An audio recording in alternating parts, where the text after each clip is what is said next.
Well, that could be considered the case for Saints ahead of the new season, which starts with a mouth-watering fixture against Saracens at Twickenham on Saturday. After a sluggish start to last season, the team was crying out for extra attacking impetus. Moves were made for South Africa scrum half Cobus Reinick, Blues fly half Piers Francis and Australia back Rob Horne. Saints fans salivated over the prospect of those Super Rugby players adding spark to a backline that seemed to be totally lacking in inspiration. But then a sea change occurred. Alan Dickens moved from the role of defence coach to attack coach, stepping up after the departure of Alex King in October. And a few months down the line, Saints were playing the kind of rugby their fans expect. They were direct, slick and keen to move the ball through the hands, shifting sides around at will. Players such as scrum half Nick Groom and flying fullback Aze Tuala came to the fore, with Nafi Tuatavaki and Harry Malinda, who impressed at 10, also starting to excel. And though the results didn't always come, Saints were agonisingly close, pushing the likes of Bath, Leicester, Wasps and Saracens all the way. Those teams needed last-gasp points to see off Jim Malinda's men, who, with a little more composure in the closing stages, could well have sneaked into the top 4.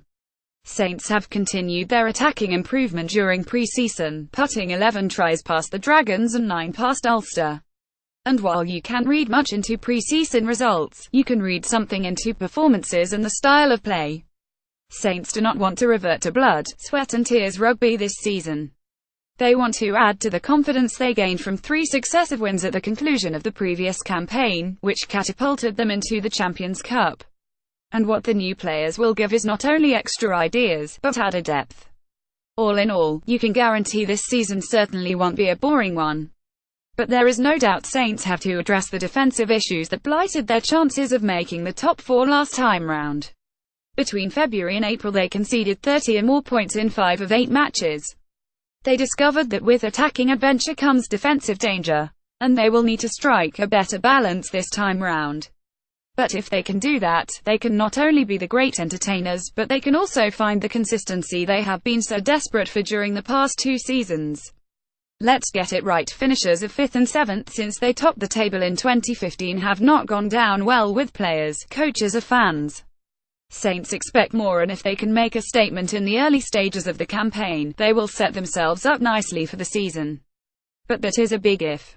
Because games against Saracens, Leicester and Bath in the opening 3 weeks of the campaign are as tough as they come. And Saints will need to be at their best from the off. There is no doubt that the pack has been weakened by the departure of Lewis Peaker, who was the supporters and players player of the year last time round. Other men will have to step up to cover, with a new international player not arriving until January. But Mitch Eadie, a summer signing from Bristol, has shown promise during pre-season, and Tiamana Harrison always excels when he is given a run at number 8.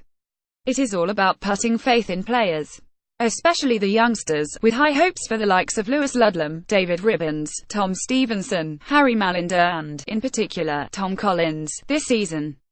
Collins has looked razor sharp during pre-season and he loves a try. If given the chance, Saints' young guns can fire this time round. And the added freedom that the team was given towards the end of last season can only aid their development.